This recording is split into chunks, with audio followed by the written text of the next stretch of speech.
Good afternoon, and welcome to a special podcasting event. Today we are presenting a very special program. It is called Take It or Leave It, a conversation with Dr. Barbara Tabor. And it'll be a very straightforward conversation at that, because if you know Dr. Tabor, you know she doesn't pull any punches, she does not shy away from any of her opinions, and she is just about the straightest shooter ever put on this earth, certainly in the state of Virginia. Now, the subject and namesake of this program, Dr. Tabor, is one of the foremost educators, not only of Virginia, but arguably America overall, and you certainly wouldn't hear me argue that point. This woman's credentials are ample, her track record enviable, and the lasting impression she's made on her students is something she encounters on a regular basis. Sure, your average teacher might get approached while walking out of church or standing in line at the grocery store, and that's not to say that these things don't happen, and it's certainly not to disparage such encounters either, by the way. Rest assured, all educators are champions of at least someone, almost by definition. But this is different. Dr. Barbara Tabor is a cut above most. She has consistently, significantly impacted students' lives throughout her career and continues to do so. Her colleagues and peers still depend on her to clean up the many messes which can come about in the education system. Dr. Tabor is a fixer. And not in the Michael Cohen sense. Sorry, I couldn't resist that. But she is a genuine problem solver, and the person people turn to when they need help. After all, how many educators do you know? Actually, scratch that. How many people in any field of discipline do you know who have been begged to come out of retirement? And furthermore, how many of those would have actually done it? But Dr. Tabor cares. She may be very direct and opinionated, but she is also very caring and compassionate. I could ramble all day about her. I've known her for many years, which is also why it's a particular honor to not only be producing this program, but also to be hosting it. So before I eat up any more of our time, let me introduce the woman of the hour, Dr. Barbara Tabor of Portsmouth, Virginia. So glad you could be here today, Dr. Tabor. Oh, thank you, Scott. I appreciate the opportunity. Oh, well, it's certainly our pleasure. And we've got a lot to talk about, but first, what I want to do is give listeners a little bit of a backstory, just in case we have some newcomers listening to the show today, people who might not already know you, and I'm sure we do. So here goes, and try to keep up, people, because it's going to be a lot of info in a little time. Dr. Tabor has been twice nominated for the Presidential Award for Excellence in Math and Science Teaching. Among other numerous awards and honors, Dr. Tabor is the recipient of a SAIC, Science Teaching Tools Award. She's been a TASC, Teacher of the Year, and Sigma Xi, Science Teacher of the Year. Now, Dr. Tabor received a Master of Arts in Education at Virginia Polytechnic Institute and State University, and a doctorate in Educational Leadership from Jones International University.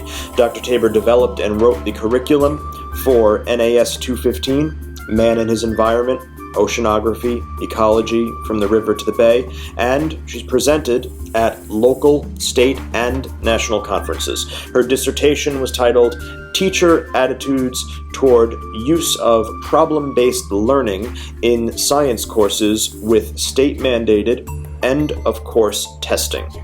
Dr. Tabor has been a member of many teaching associations and honor societies, as well as being a former member of the Kempsville Volunteer Rescue Squad and a life member of Bennett's Creek Volunteer Rescue Squad and the Nansemond Suffolk Volunteer Rescue Squad.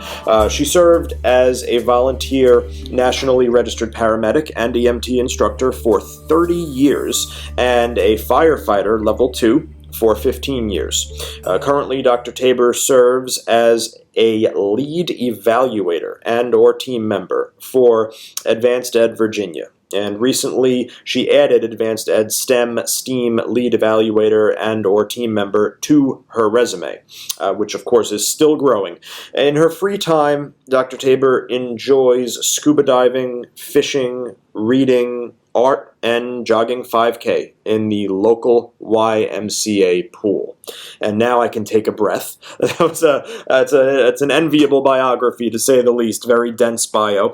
By the way, those papers, the dissertation, all these items can actually be found on Dr. Tabor's website, which I'll give you in just a moment. But I did want to point out first that she's been super active in her retirement, which just won't seem to take. Every time she thinks she's out, they drag her back in. But seriously, she has begun substitute teaching, and she has debuted the amazing new website where you're probably listening to this right now, as the show is featured exclusively here, and that is www.drbarbarataberspeaks.com. And I'll spell it out. It's DR and then BARBARA TABERSPEAKS.com. That's www.drbarbarataberspeaks.com. It's an amazing site if you've never been here before, so I suggest you take a look around after the show. You'll certainly like what you see. So let's get into the good stuff. Let's begin at the beginning. Dr. Tabor, take me back in time. Tell me about when and why you decided to pursue a career in education. Well, I'll tell you. When I started out, I was a Girl Scout, and I went all the way through all the camping, becoming a counselor, camp counselor. Went all the way up through the highest level of Girl Scouts at the time, which was Curve Bar. And I enjoyed working with the campers and being a camp counselor. I talked to my parents about going to college because Lord knows we did not have good guidance counseling when I was in high school. Right. Only very special students got counseling towards college, and I was not one of those. Okay. So I decided I wanted to teach art.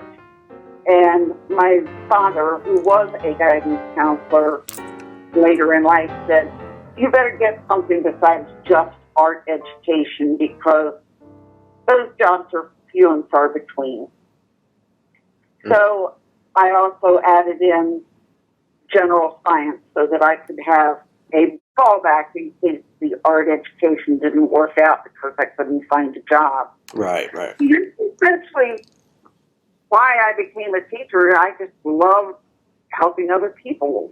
And it's so much fun to see a light bulb come on.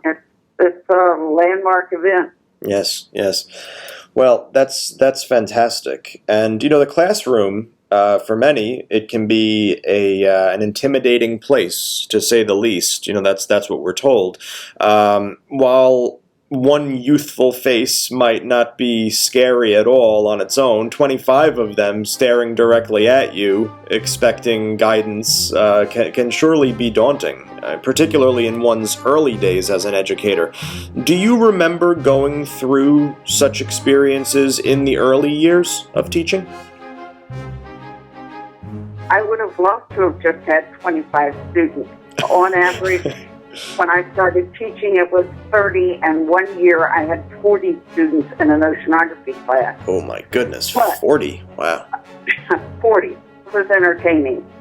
But I have, every year I would walk into the classroom just absolutely terrified. You have that dream the night before you go to your first day of school, and every disaster you can think of is occurring. I remember.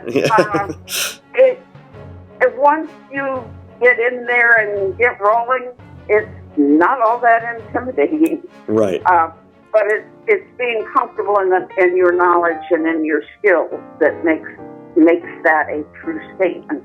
Right.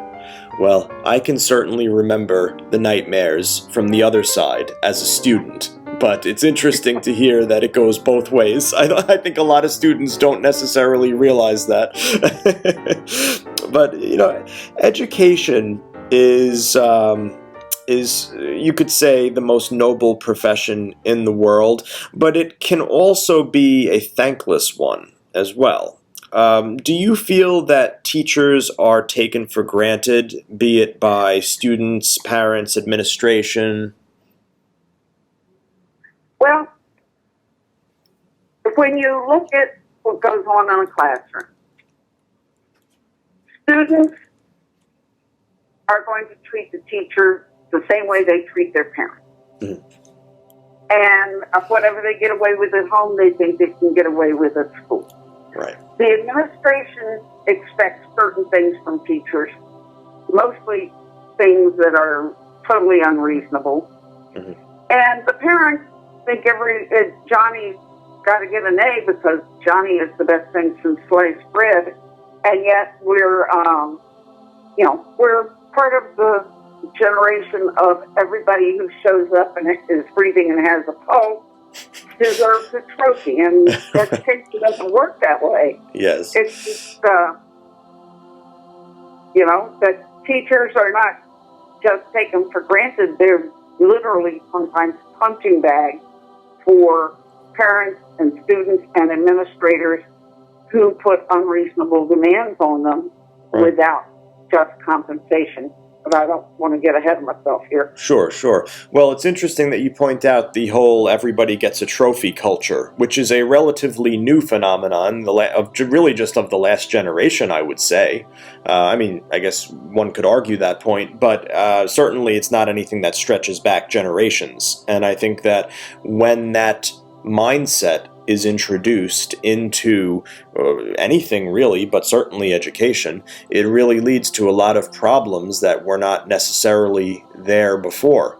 People are very excitable. A lot of people get upset very easily, parents and students alike. You read about it in the news all the time. I mean, these are different times, to say the least.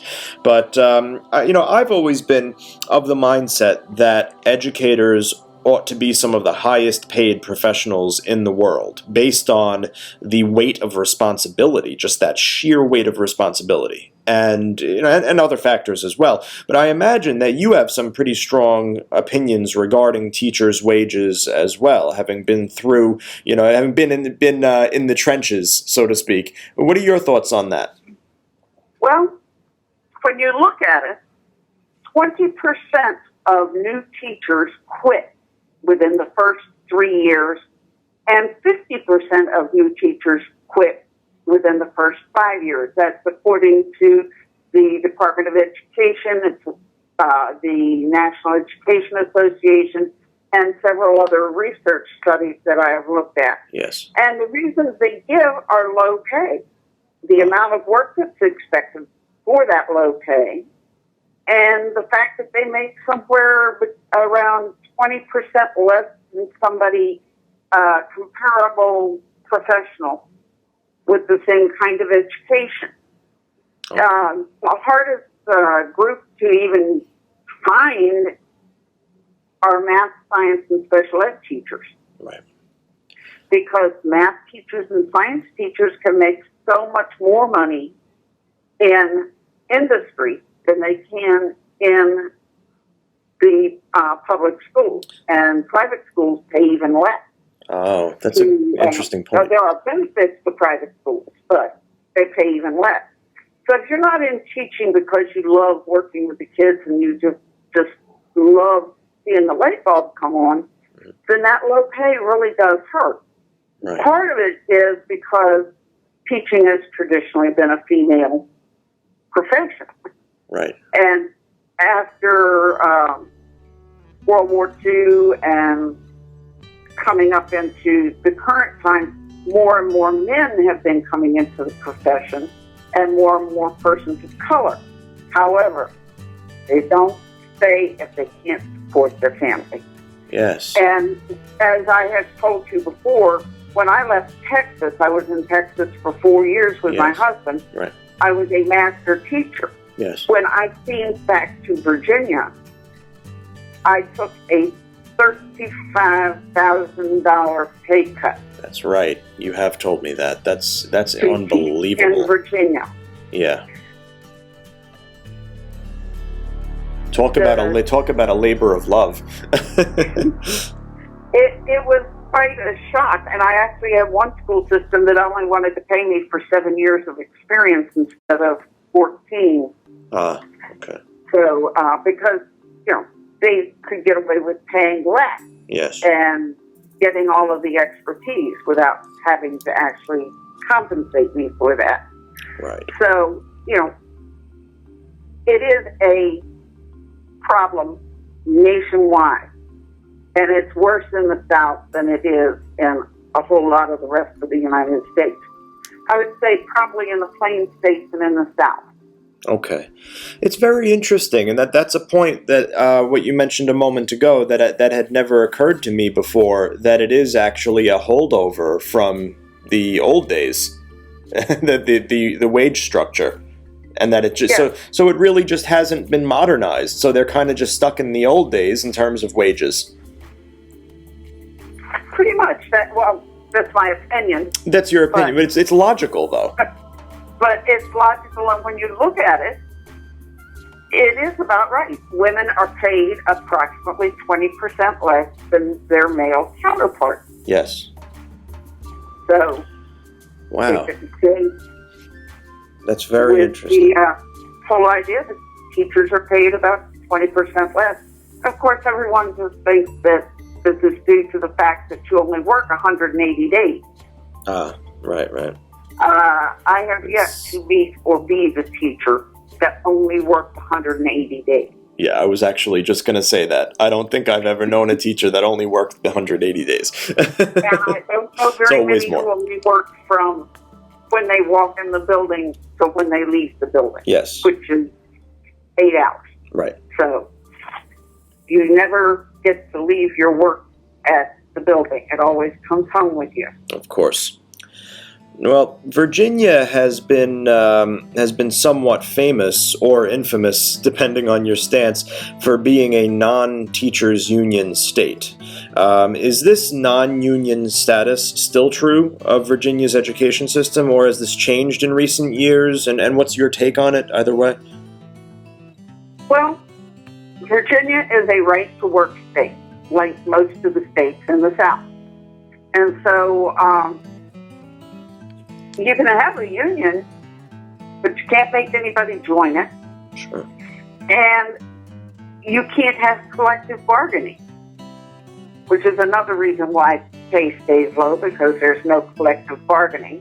Mm-hmm. You can't go out on strike because they'll just replace you. They can fire you and replace you if they can find a teacher, that is. So it's a good situation and a bad situation. Right. It's good in that you can't strike, therefore you can't rob the students of their education. Yes. Because you didn't get your way. Mm-hmm. But it's a bad situation in that they can use it to keep your pay stagnant or low. Now, there's only one teachers union in the United States that I know of, and that is the American Federation of Teachers, which is a subsidiary of the AFL-CIO. The National Education Association is not a union. They do not have collective bargaining powers in any state, but they do provide counseling and tort insurance and lawyers for teachers and so forth. Right. If you happen to run into problems. But as far as bargaining for your pay, that does not happen through the National Education Association. Right, okay. There's not primarily is to bring everything to the forefront of people's brains and say, look, this is what's going on, and these are things that we need to address. And they do go and lobby, so they are basically a lobbying group. Uh-huh. Whereas the American Federation of Teachers is a union per se.